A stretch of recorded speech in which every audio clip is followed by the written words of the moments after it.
Entonces, la tutoría de hoy es para la prueba 3. La idea es que veamos hartos ejercicios, o sea, vamos a ver solo ejercicios y dentro de los mismos ejercicios vamos a ir repasando un poco la materia. Em, lo importante es que dominen los conceptos básicos de dominio, recorrido, que se los van a preguntar. En casi todas las preguntas les van a preguntar dominio y recorrido, y que luego los problemas ya de más, un poco más de desarrollo, entiendan los precios, costos, utilidad y todas esas cosas. Entonces vamos a partir con el primer ejercicio. Ah, ya. Entonces, nos dice, una empresa fabrica muebles de cocina, los costos fijos de la empresa son $3.200 de la semana y los costos variables son de $14 por unidad. El precio por unidad está dado por, y nos dan eh, una función de precio que depende de la unidad. Unidad sería X, igual a 70 menos 0,2X, donde X es la cantidad de unidades vendidas en la semana. Determine la cantidad de unidades que se deben fabricar y vender para obtener una máxima utilidad, entre comillas, o entre paréntesis, ganancia, semanalmente. ¿Ya? Entonces, ¿qué es lo que nos está preguntando? Es que primero tenemos que determinar alguna función, ¿ok? Porque nos están preguntando por utilidad. ¿Y qué es la utilidad? Entonces, es ingreso menos costo. Entonces, ahí ya tenemos el primer concepto que ustedes ya tienen que saber, que la utilidad es igual a los ingresos menos los costos, a nivel muy simple. Entonces, si nos damos cuenta, en nuestro problema no nos dan ni ingresos ni nos dan costos, solo nos dan el precio por unidad, ¿ok? Entonces, a partir de eso, nosotros tenemos que determinar los ingresos y los costos. De alguna forma tenemos que llegar a eso. Entonces, ¿cómo determinamos la función de costo? La determinamos de la siguiente forma. Vamos al problema y nos damos cuenta que nos están hablando acá de que los costos fijos de la empresa son 3.200 a la semana y los costos variables son de $14 por unidad. Por lo tanto, nuestra variable independiente, primero notamos costos. Los costos van a depender entonces de cuántas unidades nosotros hagamos, que serían X, y después tenemos los costos fijos y los costos variables. Los costos variables entonces serían 14 por X, porque va a depender de cada unidad, y le vamos a sumar 3.200. ¿Por qué? Porque ese es el costo fijo, que serían los $3.200 a la semana. Entonces ya tenemos la función de costo. Necesitamos ahora la función de ingresos. De nuevo, ingresos va a depender de X. ¿Cómo tenemos los ingresos? Los ingresos siempre se calculan con el precio de venta por la cantidad que nosotros vendemos. Siempre va a ser de la misma forma. O sea, cuánto cuesta el producto, cuántos productos vendo. Ese va a ser mi ingreso. Entonces, P de X por X, que es lo mismo que decir entonces 70 menos 0,2 por X. Y eso sería entonces 70X menos 0,2X cuadrado. Entonces ya tenemos ingresos y tenemos costos. Habíamos dicho la utilidad que era ingresos menos costos. Entonces lo que tenemos que hacer ahora es aplicar, calcular cuánto vale la utilidad. Entonces sería utilidad dependiendo de X, sería I de X, que serían los ingresos, menos costos, que también dependen de X. Y esto sería entonces decir 70X, perdón, 70X menos 0,2X cuadrado, y le vamos a restar los costos. Entonces, estos ingresos, y ahora le voy a restar los costos. ¿Qué es lo importante acá? Que le pongamos el paréntesis. ¿Por qué? Porque yo estoy restando toda la función de costo. Si se dan cuenta acá, es menos costos. Entonces, si no le ponemos paréntesis, solo vamos a aplicarle el menos a la primera parte, que sería el 14X. Y vamos a dejar como positivo el 3.200 cuando en verdad lo queremos dejar negativo. Entonces, aplicamos un paréntesis para que nos afecte a toda la función. Eso es muy importante. Entonces esta parte sería costos. Y nos va a terminar dando que la utilidad o la función de utilidad va a ser igual a menos 0,2 x cuadrado más 56x menos 3200. Entonces ya tenemos nuestra función de utilidad. Tenemos casi todo. Lo que nos preguntan ahora es la máxima utilidad que nosotros podemos tener. ¿Ok? Entonces, ¿cómo se calcula la máxima utilidad? En una función nosotros tenemos que evaluar el máximo o encontrar el máximo de esa función. Si nos preguntan máxima utilidad, lo que nosotros buscamos entonces es el valor máximo de la función. El máximo valor de la función. Ya. Entonces, ¿cómo encontramos el máximo valor de la función? En este caso tenemos una parábola. Nuestra función, si se dan cuenta, de utilidad es una parábola. Parábola. Entonces, nuevamente entran conceptos acá que no son de la prueba, pero que tienen que saberlos de todas formas, que es cómo calcular el máximo de una parábola. Y eso se hace con el vértice. Se hace con el vértice. Entonces, ¿qué es lo que buscamos nosotros? Buscamos que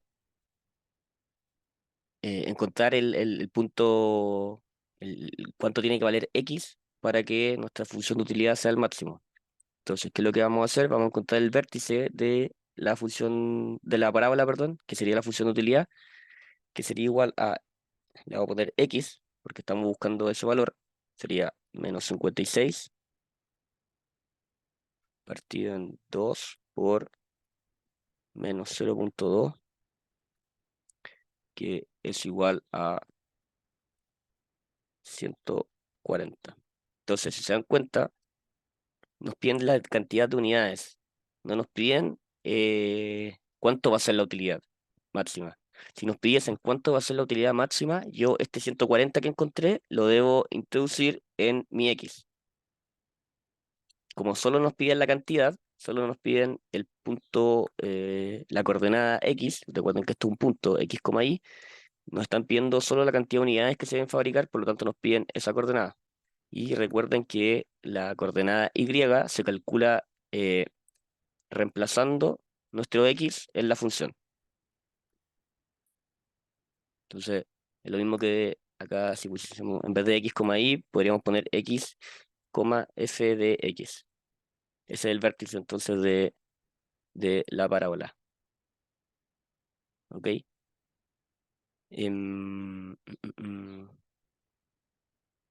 Bueno, y el vértice está dado por una fórmula. Me faltó decirles eso. Esto ya ustedes lo tienen que saber, pero lo voy a poner igual. El vértice es b partido en 2a, coma, f de b partido en 2a. Ese es el vértice. Si se dan cuenta, b acá vale 56, entonces estamos bien. Déjenme, eh, perdón, es menos b, ahí está. Menos b partido en 2a. Acá también, menos b partido en 2a. Y entonces ahí estaría listo el ejercicio o la primera parte del ejercicio. Ok, entonces, de nuevo, hay partes importantes, pero realmente lo más importante acá es tener los conceptos bien claros de vértice, por ejemplo, parábola, lo que es la utilidad, porque si no sabían cómo calcular la utilidad, que de ingreso menos costos, tampoco van a poder hacer el problema para abajo. Y ya después entramos a cómo calcular los costos, cómo calcular los ingresos, que no debería ser tan difícil, siguiendo la lógica del problema. eh, Ir planteando el problema en torno a los datos que nos van dando. Entonces ahí estaría el primer ejercicio. Si tienen alguna duda, me la preguntan y si no, pasamos al siguiente. Ya, vamos entonces. Vamos a partir con la parte que les puede costar un poquito más, que son las funciones, ya sea inyectivas o biyectivas. Vamos a ver todos los contenidos de lo que les entra, así que no se preocupen. Em, Nos dicen CAF, que sería una función entonces que tiene un dominio desde el menos infinito hasta cero, o está actuando desde el menos infinito hasta el cero, y tiene llegada desde el menos un sexto hasta el un medio. Ahí hay que fijarse bien en los corchetes, y nos da la función definida por.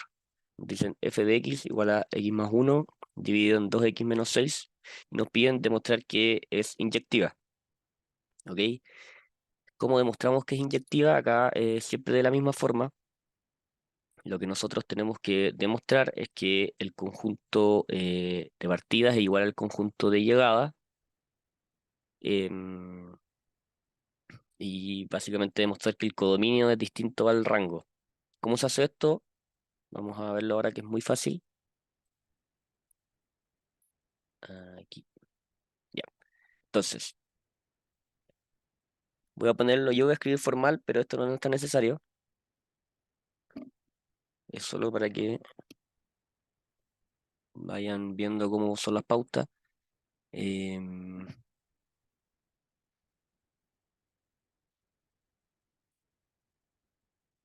Dominio de F. Y esta es la parte importante. Tal es que F de A es igual a F de B. Por lo tanto, lo que nosotros estamos diciendo es que A más uno, las X las reemplazamos por A en un lado y en el otro las reemplazamos por B. Y aquí hay que llegar a que A es igual a B.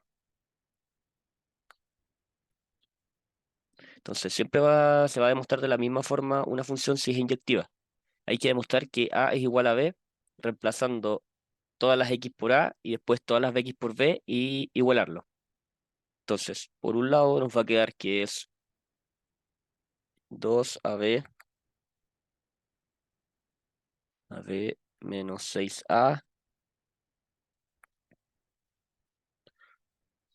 más 2B menos 6 es igual a... Acá se resuelve como cualquier otra ecuación. 2AB menos 6B más 2A menos 6. ¿Y qué es lo que empezamos a hacer acá? Empezamos a, eliminar términos. 2AB, 2AB, menos 6A, ya, ese no lo podemos eliminar al tiro. El menos 6 y el menos 6 lo podemos eliminar. Entonces, ¿qué es lo que nos termina quedando? Nos termina quedando, podemos juntar en un lado menos 6A, pasamos restando el 2A, menos 2A sería, y acá nos queda menos 6B. Ahora esta línea, ahí está. Menos 6B, y pasamos restando el 2B, sería menos 2B. Entonces nos quedaría menos 8A es igual a menos 8B, que es lo mismo que decir A es igual a B. Entonces, demostramos la primera parte, o sea, demostramos la única parte que hay que demostrar para que sea inyectiva, y por lo tanto entonces es inyectiva. Demuestre que es inyectiva, lo acabamos de demostrar. Así se demuestra. Después tenemos la parte B, que nos piden demostrar que es sobreyectiva. Para demostrar que es sobreyectiva, lo que tenemos que demostrar es que el conjunto de llegada es igual al rango. Básicamente lo que nosotros tenemos que hacer es calcular el recorrido. Y si el recorrido es igual a lo que nos estaban dando en un principio, que sería esto, es sobreyectivo. Entonces, datito mm, como para que se les quede, guardado, la respuesta de cuando me preguntan sobreyectiva me la están dando. Tenemos que llegar a esto. O cuando les pregunten el recorrido, me lo están dando.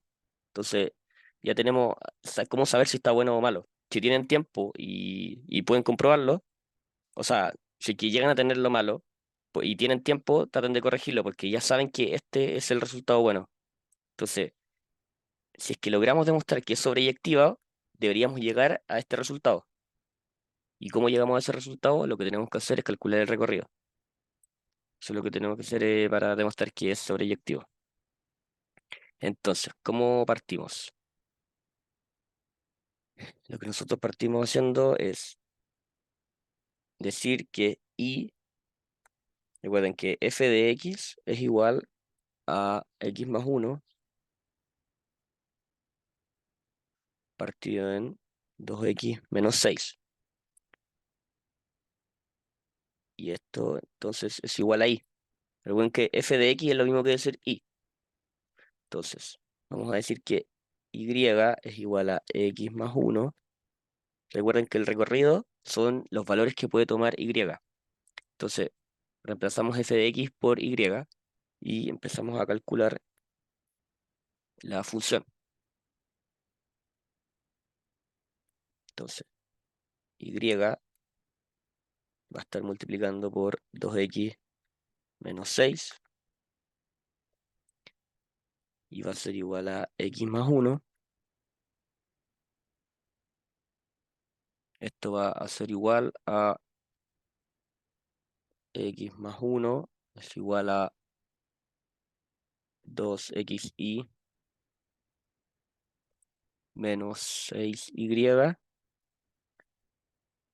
Y de nuevo, lo que tenemos que hacer acá es despejar x para ver los valores que puede tomar y. Entonces nos quedaría como 6y más uno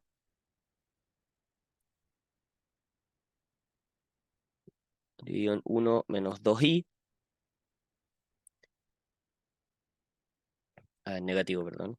Acá, un poquito ahí. Y esto es negativo. Entonces, em, ¿qué es lo importante acá?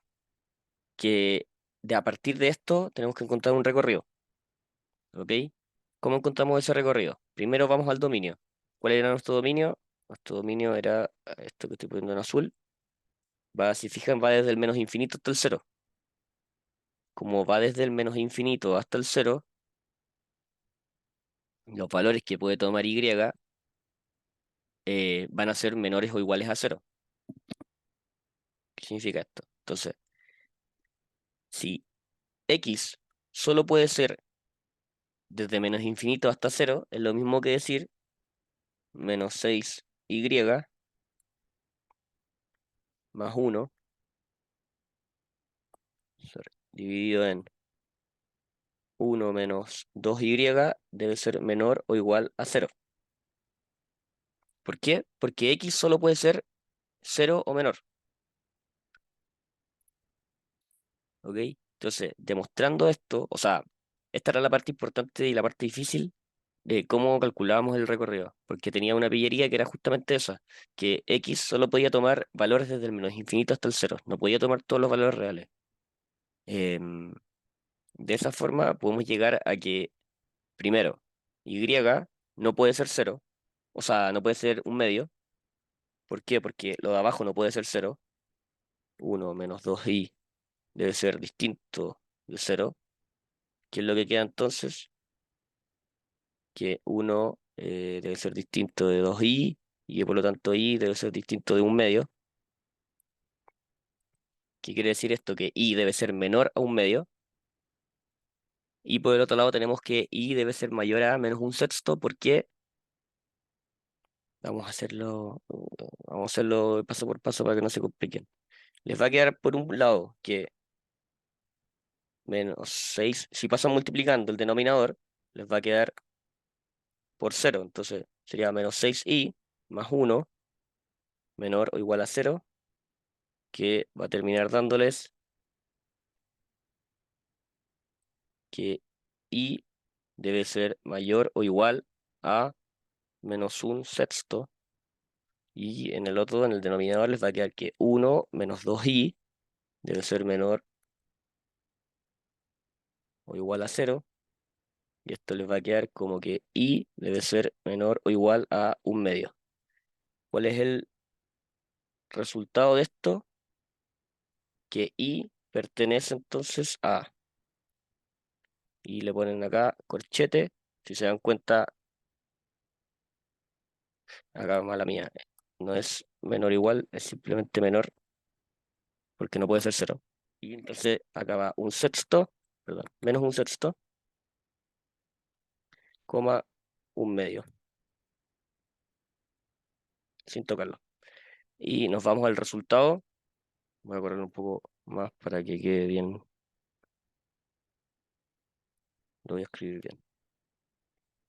Y entonces pertenece a un sexto, coma, menos un sexto, perdón, coma un medio. Corchete abierto. Y si se dan cuenta, llegamos a lo mismo, por lo tanto, demostramos que es sobreyectiva. Entonces, ya tenemos que es inyectiva, ya tenemos que es sobreyectiva. En el caso de que nos hayan preguntado, ¿es biyectiva? Nosotros le ponemos que sí. ¿Por qué? Porque cumple que es inyectiva y cumple que es sobreyectiva. Por lo tanto, también es biyectiva. Em, ya, entonces eso sería la A, la B y nos falta la C. Nos dicen encontrar la función inversa de f, de escribir el dominio, el recorrido de la función inversa y obviamente cuánto vale f de menos uno, f a la menos uno. ¿Ok? Entonces, tenemos básicamente todo listo. Tenemos, recuerden que el dominio de f es igual al recorrido de f a la menos uno y el recorrido de f es igual al dominio de la inversa. Entonces, ya tenemos dos tercios de la pregunta lista. ¿Por qué? Porque me lo están dando en un inicio cuánto vale el dominio y cuánto vale el recorrido. Así que simplemente dar las vueltas. Quiere decir que la función actúa desde el menos un sexto hasta el un medio y tiene llegada hasta el infinito negativo y el cero, no recuerdo si tocándolo, sí, ahí. Entonces, eso sería el dominio,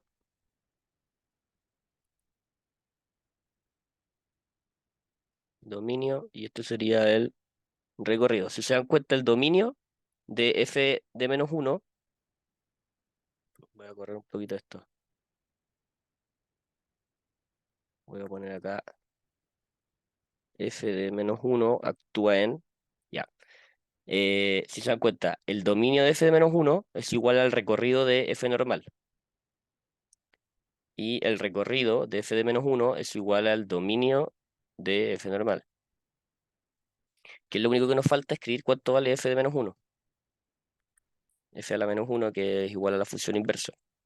Lo mismo decir una que la otra. Y nosotros, porque demostramos que era sobreyectiva, ya teníamos lista la función inversa. La función inversa se hace calculando eh, como el recorrido, llegamos hasta esta parte. Lo único distinto es que las letras se cambian. Entonces, en vez de x acá va a ir una y, que sería la función inversa, y en vez de y acá van a ir x. Entonces sería menos 6x más 1 dividido en 1 menos 2x. Y ahí estaría lista nuestra respuesta. Entonces tenemos el dominio, tenemos el recorrido de f menos 1 y tenemos cuánto vale. Y ahí estaría lista la pregunta. ¿Alguna duda con este?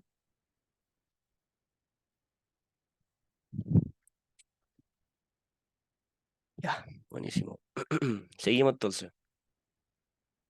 Vamos bien, vamos bien. Si es que van entendiendo, vamos súper bien. Vamos con oferta y demanda. Es parecido al primero este. Es muy parecido. Ah, bueno, acá nos piden el precio de equilibrio. Ya. Entonces nos dice las funciones de demanda y oferta de un artículo en función del precio son respectivamente. Ya. Nos dicen Q es igual a la demanda, que depende del precio, que es igual a 135 menos 4P. Y Q es igual a SDP, que es igual a P cuadrado más 2P. ¿Qué nos dice? Determine el precio de equilibrio. Dicho bien y explique qué ocurriría si el precio fuera superior y si fuera inferior al precio de equilibrio. Ya. Entonces, esto tengo dudas de si les entra o no. Dame un momento. ¿Esto les entra, punto de equilibrio? O sea, sí, o sea, no entra, en el taller evaluado del martes no entró esto. Y se supone que entra. Ya, a ver, espérame, déjame revisar los contenidos que...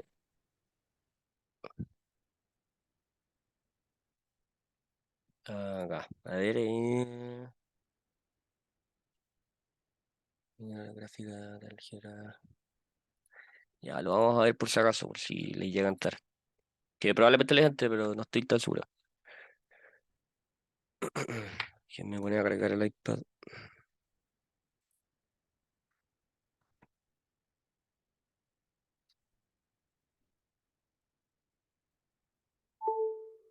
Ya, entonces, nos dicen que determinamos el precio de equilibrio y explicamos qué ocurriría si el precio fuese superior y si fuese inferior al precio de equilibrio. Ya, entonces, ¿qué es lo que tenemos que buscar acá? Cuando tengamos, o cuando nos pregunten en general algo con equilibrio, es que tenemos que igualar las funciones que nos están dando. En este caso hay que igualar Q, o sea, D, perdón, la demanda, y igualar la oferta. Eso es lo único que hay que hacer. ¿Por qué? Porque el punto de equilibrio, ustedes saben, son comerciales, que ocurre cuando la oferta y la demanda son iguales. Entonces, ¿qué es lo que tenemos que hacer? Igualar la demanda con la oferta. En este caso sería la demanda vale 135 menos 4P y la oferta vale P cuadrado más 2P. Entonces, el punto de equilibrio es igual a 135 menos 4P es igual a P cuadrado más 2P. Eso es lo único que tenemos que hacer. Y ahora despejamos. Hay que despejar ahora. Lo pueden mover para cualquier lado, pero yo siempre les recomiendo dejar positivo P cuadrado. Entonces vamos a mover todo esto para este lado. Vamos a decir entonces 0 es igual a P cuadrado más 2P más 4P menos 135. Me quedo más el 4P.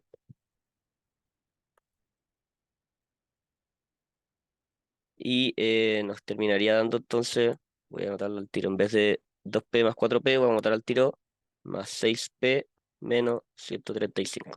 Y si se dan cuenta, tenemos una cuadrática. Y a esta cuadrática entonces tenemos que encontrarle los posibles valores. Va a tener dos posibles valores. ¿Cómo encontramos estos valores? Con la ecuación de siempre. B cuadrado menos 4AC partido en 2A, arriba en el menos B. Esa cuestión, la ecuación de la fórmula cuadrática, tienen que sabérsela. Entonces les va a dar que el precio 1 es menos 15 y el precio 2 es 9. Entonces, acá es algo importante. Ustedes tienen que tener criterio a la hora de ver los resultados. ¿Por qué? Porque un precio no puede ser negativo, ¿ok? Igual que si le llegan, en general a ustedes les van a poner precios y costos y cosas así, pero si le llegasen a poner, por ejemplo, un problema de que tenga autos y tengan que escribir el resultado con autos, ustedes no van a poner que el resultado les da 2,5 autos. Le tienen que poner que tienen que ser 3 autos. ¿Ok? Entonces uno tiene que saber, por eso es importante el dominio y el recorrido. Porque, por ejemplo, acá el precio puede ser cero y pudiese llegar a ser cero, pero no tendría sentido. Entonces, va desde cero hasta infinito positivo. Ese es el rango donde está actuando nuestro precio. Y si se dan cuenta acá, nos da un precio negativo. Entonces, solo nos quedamos con el precio 2 que sería 9. Entonces, el punto de equilibrio, que sería lo mismo que decir el precio de equilibrio,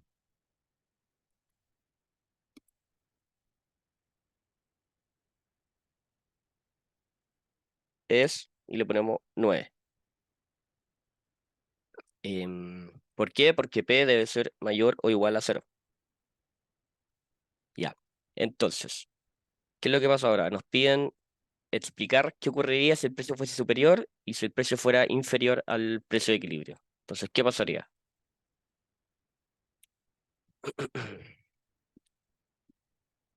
Ya, para no hacerlo tan latero, nosotros tenemos que si el precio es superior, esto ya es economía, no es álgebra, pero si el precio fuera superior al precio de equilibrio, la oferta es mayor que la demanda. Entonces,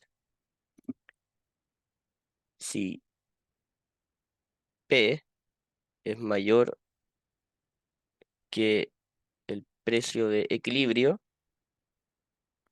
la oferta es mayor que la demanda. Entonces yo estoy poniendo en venta más artículos de los que me están pidiendo. Si el precio es menor que el punto de equilibrio, entonces la demanda es menor que la oferta. ¿Qué quiere decir esto? Que yo estoy prácticamente perdiendo plata porque podría ofrecer, o sea, podría cobrar más caro y me lo comprarían igual. ¿Ok? Em, entonces esas son las explicaciones que tienen que hacer. No, no es escribir 3 párrafos, es decir, ¿por qué el precio de, o sea, qué pasa cuando el precio de equilibrio es menor? ¿Qué pasa cuando el precio de equilibrio es mayor? Así de fácil. Eso es lo que nos estaban diciendo. Vayan siempre a lo simple. Después, nos piden graficar las curvas de demanda y oferta en el mismo plano cartesiano e indique ambas coordenadas en el punto de equilibrio. Indique ambas coordenadas del punto de equilibrio. Ya, entonces,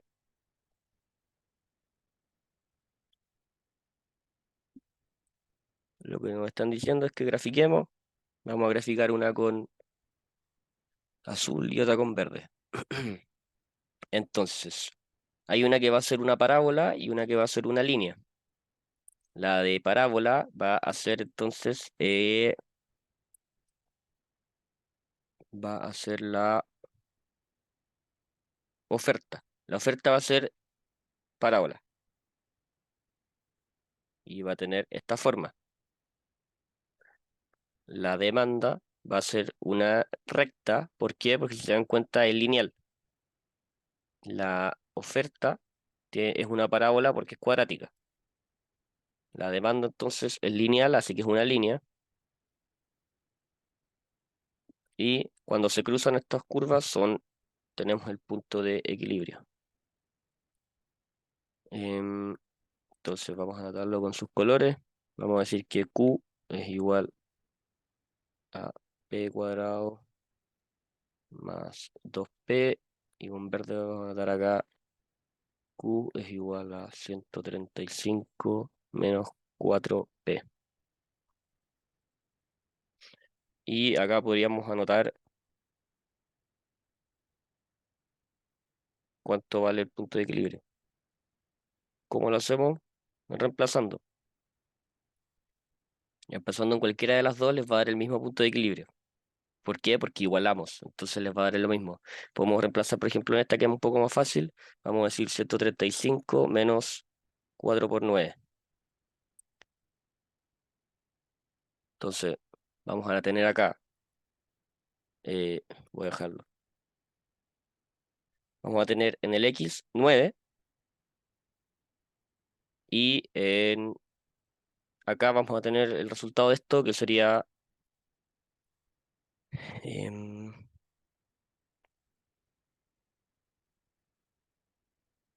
99.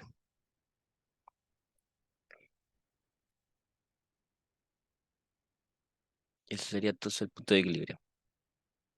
Entonces, nos pedían una coordenada, la coordenada entonces es la coordenada del punto de equilibrio, es 9,99.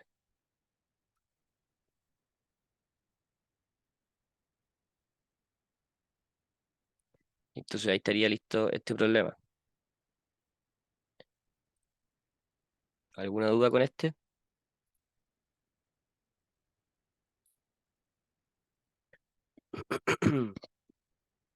Ya, seguimos entonces.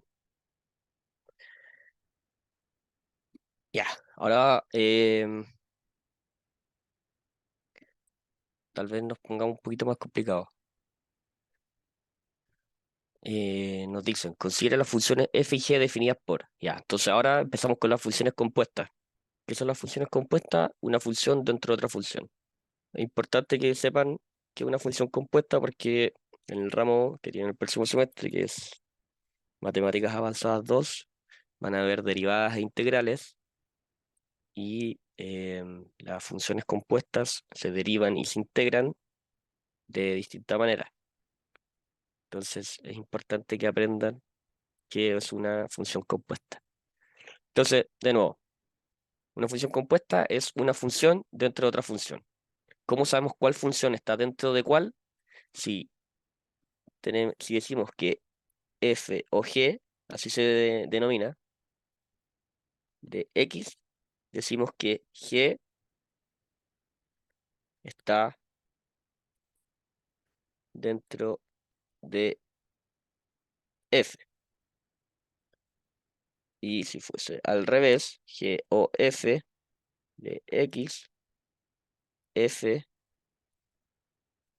está adentro de g. Acá lo escribo. Ahí. ¿Sí? Entonces, la segunda siempre está adentro de la primera. Eso es una función compuesta. Listo. Ya. Entonces, para tener una función compuesta, necesitamos dos funciones distintas, obviamente. Entonces, vamos a ver el caso que pudiese ser más complicado para ustedes, que es cuando les ponen una función normal, bueno, tiene logaritmo, un poco pelúa, pero además les ponen la otra función, porque tenemos una función f, y les ponen g, se las ponen como función por rama.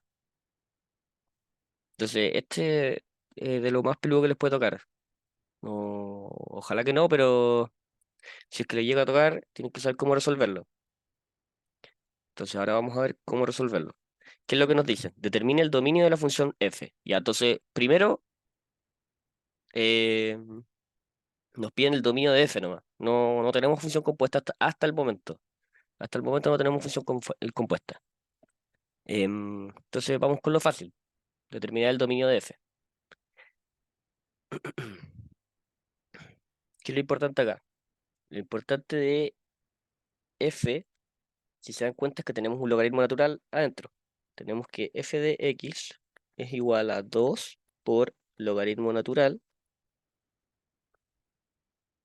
Logaritmo natural, no sé cómo escribirlo. Logaritmo natural, así. X menos 1 más 1. Si se dan cuenta, tenemos un logaritmo natural. ¿Qué pasa con los logaritmos naturales? Es que eh, es distinto a una raíz, es distinto a una división. Actúa distinto, tiene un distinto dominio. ¿Qué es lo que pasa acá? Que tenemos una restricción. Que el argumento, cuando yo hablo de argumento, es que lo que está dentro, el argumento de un logaritmo debe ser siempre mayor a cero. Entonces, esto debe ser mayor a cero. No mayor o igual, mayor estricto. Entonces, decimos que x menos 1 debe ser mayor a cero, por lo tanto, x debe ser mayor a 1. Y esto lo escribimos entonces como 1 sin tocarlo hasta el infinito positivo, obviamente sin tocarlo. Entonces ahí estaría listo el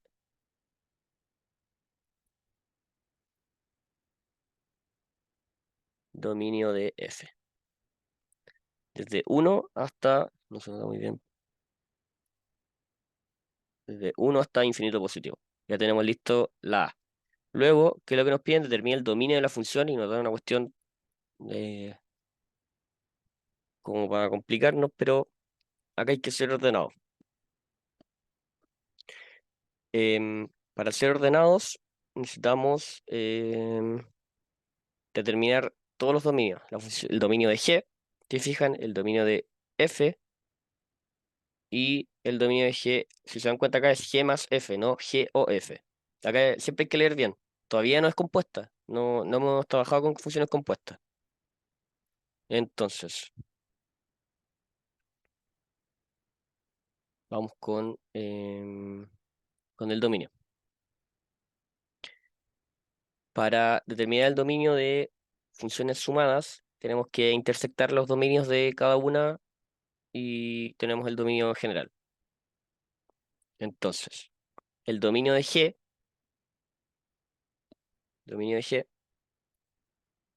el dominio de F ya lo tenemos, falta el dominio de G. Dominio de G, entonces, si se dan cuenta, son todos los reales. ¿Por qué?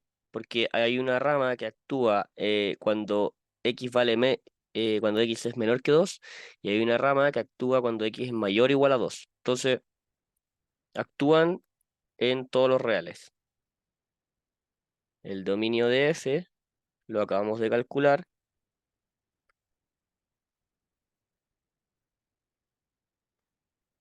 y era desde 1 hasta infinito positivo.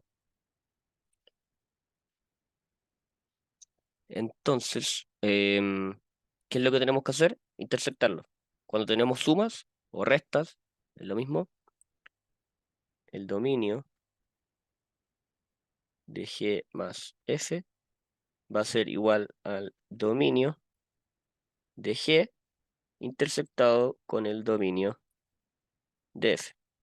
Y si interceptamos ambos, nos va a terminar dando que el dominio de G más F es igual a 1 hasta el infinito positivo sin tocarlo. Recuerden que la intersección es lo mismo que decir lo que comparte cada cosa con la otra cosa. O sea, lo que comparte esta parte A con la parte B. ¿Qué es lo que comparten? Acá trabajamos sobre los reales y acá trabajamos sobre el 1 más infinito positivo. Entonces, lo único que comparten es el 1 más infinito positivo. ¿Por qué? Porque los reales contienen el 1 más hasta el infinito positivo. Em, ¿Qué es lo que nos queda? Lo que nos queda entonces es calcular cuánto vale G más F. Recuerden, estas son dos preguntas distintas, por si acaso. Tenemos que calcular el dominio de G más F y después determinar G más F de X. Son cosas distintas, no es como la misma pregunta repetida. Ahora lo que nos están pidiendo es encontrar cuánto vale G más F de X. Entonces, para encontrar eso, es lo mismo que por ser asociativo, yo puedo decir F más G. G más F es lo mismo que F más G, da lo mismo eso. Yo lo voy a poner así porque es más fácil, se me hace más simple. Entonces, esto, y lo mismo que decir esto, perdón, ahí sí. ¿Y qué es lo único que tenemos que hacer acá? Primero vamos a tener dos ramas. O sea, sí o sí vamos a tener dos ramas. Em, ¿Qué es lo que vamos a hacer acá? Vamos a tener esta parte y la primera rama va a ser la primera función, el logaritmo natural de x menos 1 más 1 más raíz de 2 menos x. Y abajo vamos a tener 2 logaritmo natural de x menos 1 más 1 más 2x más 2. Ya, y acá viene una parte muy importante, que los límites ya no van a ser 2 y 2. Si cambia toda la función, hay que cambiar todo, todo, todo, todo, todo. Entonces, cómo cambiamos las restricciones? Nos vamos a la parte del dominio. Lo único que nos está afectando acá es, recuerden, que estamos actuando desde el 1 hasta el infinito positivo. Entonces ya no va a ser de los x menores a 2, va a ser de los x menores a 2 y los x mayores a 1. ¿Por qué? Porque estamos actuando en 1. Entonces va a ser acá 1 menor a x menor a 2. Y por el otro lado llega hasta infinito positivo, entonces puedo decir x mayor o igual a 2. Entonces, de nuevo, hacemos el análisis de nuevo. Antes teníamos que esto era para los x menores a 2, pero en los x menores a 2 es lo mismo que decir menos infinito hasta 2. Pero yo no estoy actuando desde el menos infinito hasta el 2, estoy actuando desde el 1 hasta el infinito positivo. Entonces, ya no va a ser desde el menos infinito hasta el 2, va a ser desde el 1 hasta el 2. 1 menor a x menor a 2. Y abajo, x mayor o igual a 2. Y ahí estaría listo cuánto vale gema f. Ahí estaría listo el problema. Nos faltaría solo la parte C. A ver si hay alguna pregunta en el chat.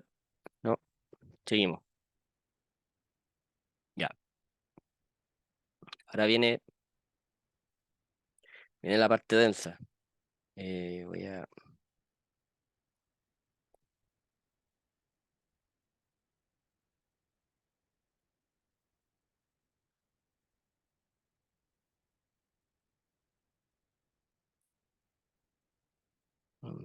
este, siguiente página. Vamos con la siguiente página. Ya. Ahora, este ya está más... Ahora sí una función compuesta como tal. Entonces, nos dicen determinar el dominio de la función y después determinar cuánto vale esa función.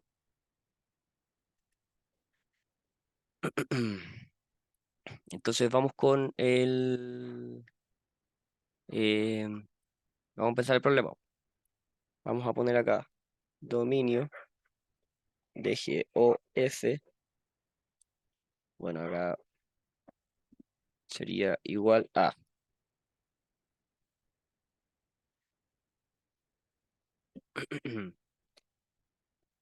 Entonces, tenemos que F está dentro de G. Lo ideal siempre acá es escribir los, la función antes de escribir los dominios para darse cuenta más o menos de lo que estamos buscando.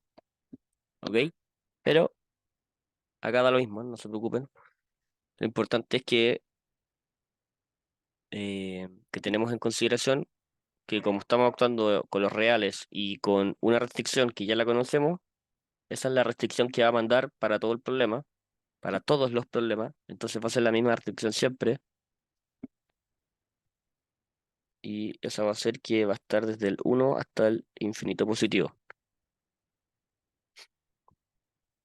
¿Ya?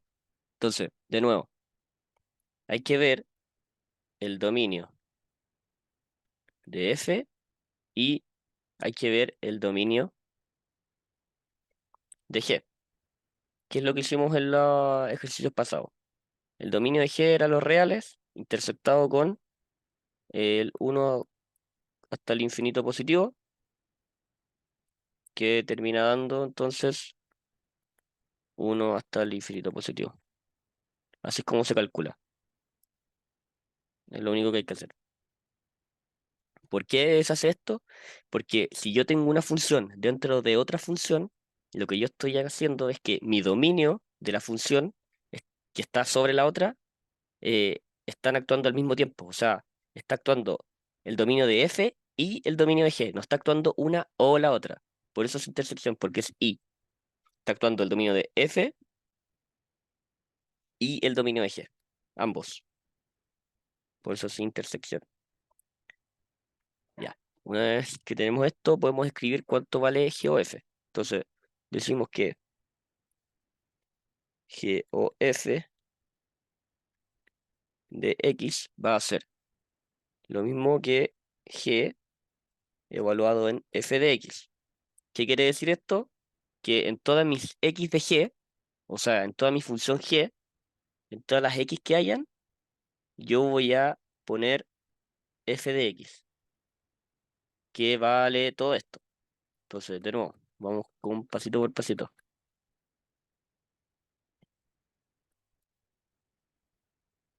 Ya. Entonces, primero, la función g tenía la forma de rama. Luego, si nos damos cuenta, es 2 menos x, pero mi x ya no vale x, vale f de x. ¿Cuánto vale f de x? vale 2 logaritmo natural de x más uno de x menos uno, perdón. De nuevo, paréntesis. Recuerden siempre los paréntesis bien hechos. Ahí. Y todo esto estaba en raíz. Y abajo hacemos exactamente lo mismo. Decimos, en vez de 2x más 2 va a ir 2 por, y decimos 2 logaritmo natural de x menos uno más uno, cierra paréntesis, y le sumamos 2 más 2. Y ahora vienen las condiciones, ¿ok? Ahora vienen las condiciones. ¿Cómo hacemos las condiciones? Por un lado, vamos a tener que, disculpa, ahora sí. Por un lado, vamos a tener que, por el dominio, x debe ser mayor a uno, ¿cierto? Y además, por dominio, la función f de x, recuerden, en todos lados donde hay una x, ahora va a ir un f de x. Entonces, hay algunas personas que se equivocan en esta parte y esta parte es muy importante, muy, muy importante. Hay personas que se equivocan en esta parte de las funciones por rama porque hacen todo bien. Acá le ponen f de x, que vale 2 logaritmo natural, bla, bla, bla. Hacen todo bien. Y lo único que se equivocan es no reemplazar estas x. Estas x también se reemplazan. Acá ya no es x, acá va f de x. Acá ya no va x, va f de x. Acá exactamente lo mismo. Entonces, ya no va x, ya no va a actuar cuando x es menor a 2, va a actuar cuando f de x es menor a 2. ¿Y cuánto vale f de x? Vale 2 logaritmo natural de x menos uno más uno y es menor a 2. Y aparte, esto va a actuar cuando x es mayor a uno. ¿Por qué? Porque el dominio va desde el uno hasta el infinito positivo. Lo mismo abajo. em, Va a actuar desde el 2 logaritmo natural de x menos uno más uno cuando es mayor o igual a 2 y cuando x es mayor a uno. ¿Ya? Entonces, hasta aquí tendrían... ¿cuántas preguntas tiene? Esta parte C tiene 5 puntos posibles y acá ya tendrían 3. 3, podrían tener 4. 4 de 5, ya están listos. Lo que les queda por resolver acá es, obviamente, resolver esto y resolver esto. ¿A qué me refiero con resolverlo? En vez de un 2 por, acá escriben 4 logaritmo natural de x menos uno. Esto, estoy hablando de esto. Más 2 más 2. Y en vez de más 2, acá escriben más 4. Eso es lo que tienen que hacer para llegar a los 5 puntos. Entonces, voy a, eh, am, voy a hacerlo. Voy a hacerlo para que se den cuenta de ciertas cosas y estaríamos casi listos. Estaríamos casi listos. Voy a anotar acá. Eh, GOF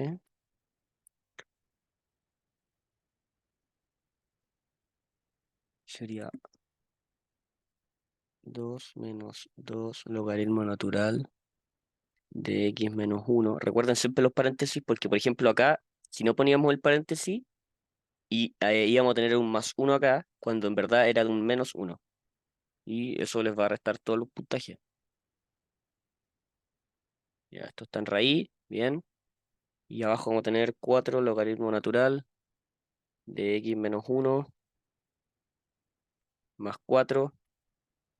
Y va a actuar entonces acá en el 2 logaritmo natural de x menos uno menor a uno. En el 2 logaritmo natural de x menos uno mayor o igual a uno. Y x mayor a uno, x mayor a uno. Acá si fijan ya no estamos hablando de 2, estamos hablando de uno. ¿Por qué? Porque resolviendo esto, se van a dar cuenta que despejando y todo van a hablar de uno ya no vamos a hablar de 2. Quería llegar a esta parte porque, bueno, acá yo puedo, en vez de Me faltó. Voy a anotarlo al tiro. Es 1 - 2 logaritmo natural de x menos 1. Ahí sí. Ya. Entonces, ¿qué es lo que nos queda para tener los 5 puntos que valía esto? Resolver esto. Lo que nos falta resolver esto. ¿Cómo lo resolvemos? Cuando tenemos un logaritmo natural, eh, siempre para sacar ese logaritmo natural tiene que aparecer un Euler. ¿Por qué? Porque yo quiero sacar ese x de ahí. ¿Cómo lo saco? Elevando todo esto. ¿Ya? Entonces,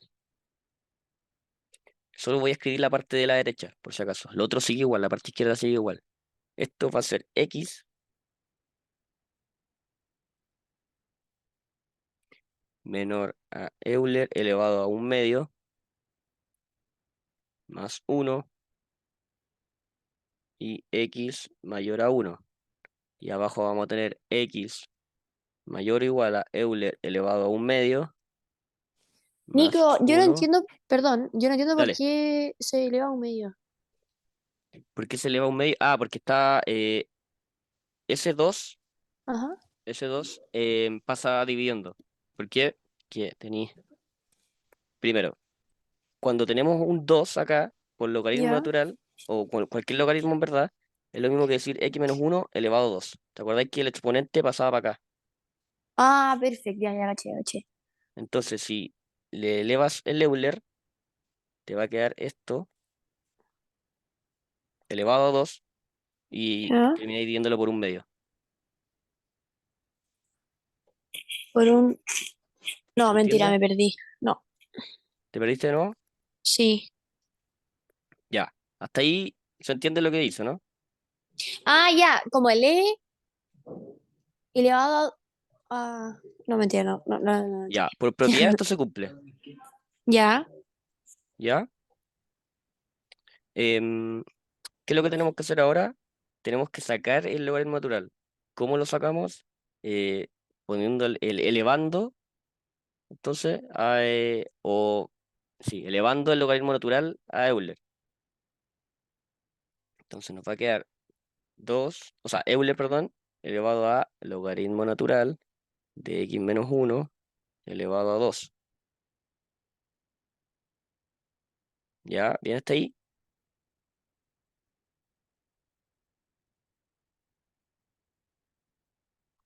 Ya.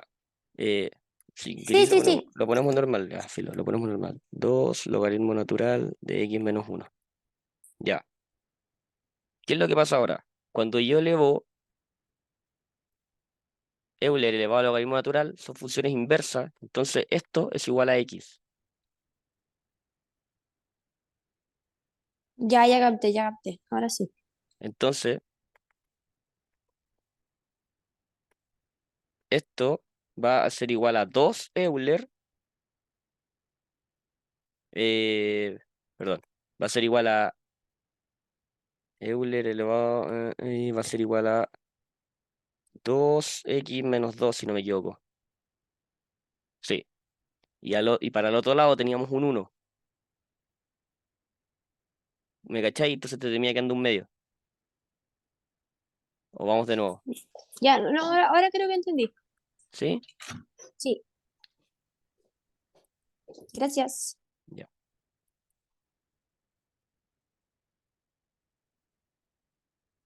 Y falta como la última parte que sería uno, escribirlo como fórmula general. Uno menor a x menor a Euler elevado a un medio más uno. Y acá sería x mayor o igual a Euler elevado a un medio más uno. Ahí estaría listo el problema. Esto sigue hacia abajo. Entonces, realmente lo difícil acá es esta parte, las condicionantes. Pero si tienen dudas, porque es tema de logaritmo, si eso es lo que complica. Si tienen dudas, me lo dicen después y les muestro el paso por paso, se los dejo escrito el paso por paso para que para que cachen de dónde sale el Euler elevado a un medio, porque si no va a perder mucho tiempo acá. Em, ya les dije que iba a durar un poco más la tutoría, así que vamos a hacer el último ejercicio y estaríamos con la tutoría. Entonces, estos tipos de problemas con precios, costos y todas estas cuestiones se los van a preguntar sí o sí, ¿ok? Al igual que las funciones compuestas, todo lo que les estoy pasando acá se los van a preguntar sí o sí, para que lo practiquen bien y sepan cómo hacerlo bien, al derecho y al revés. Esta pregunta tiene dos partes. Vamos a hacer las dos partes y terminamos la tutoría.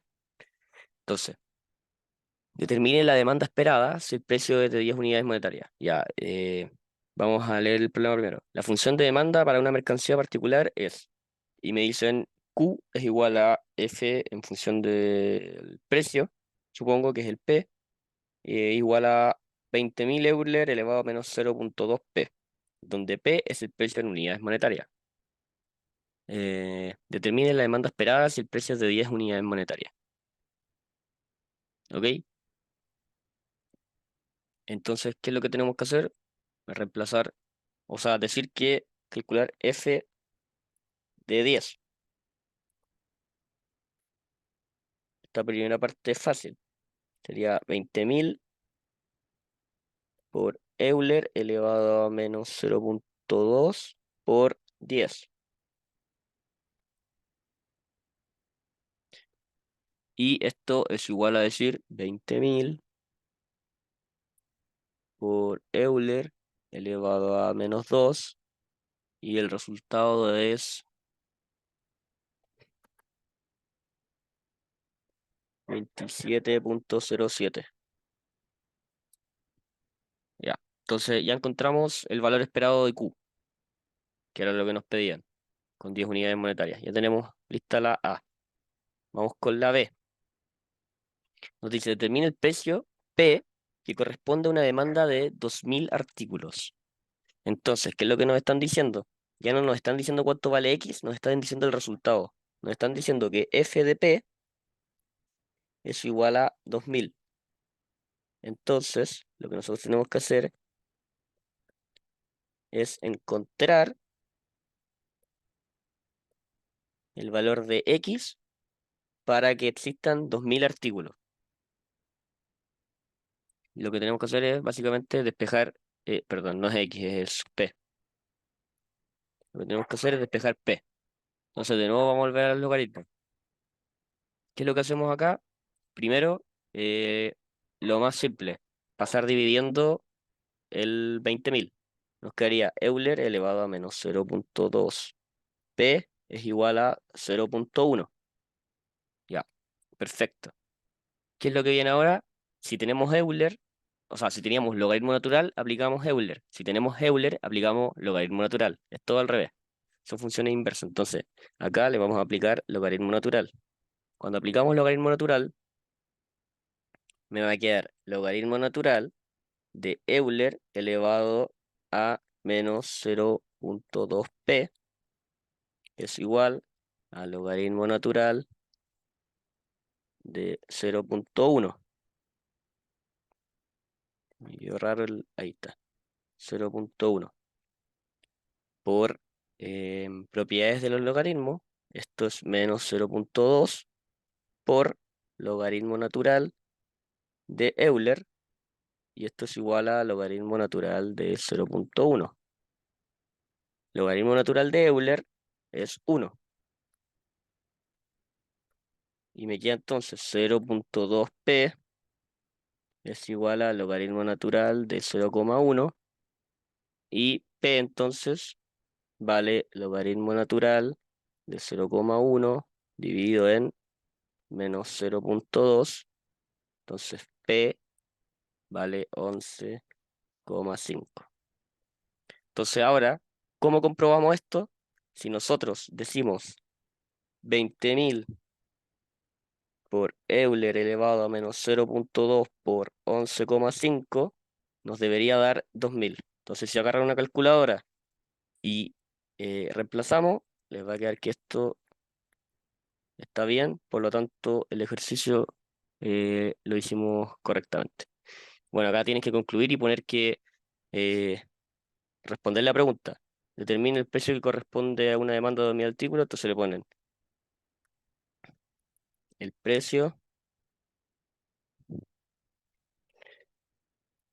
que corresponde a una demanda de 2000 artículos es, y le ponen acá 11,5. Y esa sería entonces la respuesta. Entonces, ese sería el ejercicio. Les van a aparecer muchos, o sea, no sé si muchos, pero probablemente les aparezcan logaritmos naturales y Euler. Entonces, cuando ustedes quieran sacar un Euler de alguna función, eh, lo que tienen que hacer es aplicar el logaritmo natural. Cuando ustedes tienen el logaritmo natural y quieren sacar el x de ahí, lo que aplican es Euler. Así es como, como funciona. ¿Ok? Entonces,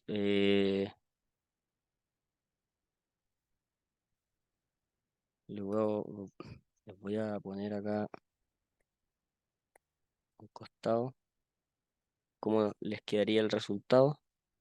Acá sería logaritmo natural de Euler, perdón, quería x por logaritmo natural de Euler es igual a logaritmo natural de 1. Y acá les quedaría Euler elevado a logaritmo natural de x es igual a Euler elevado a 1. Y esto es igual a x es igual a Euler elevado a 1. Ya, entonces, con eso van a entender lo que hicimos en el ejercicio pasado, si es que no lo habían entendido.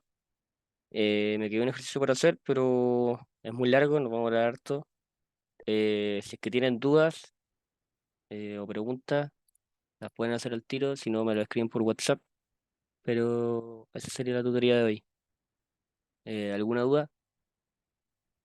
¿Entendieron todo?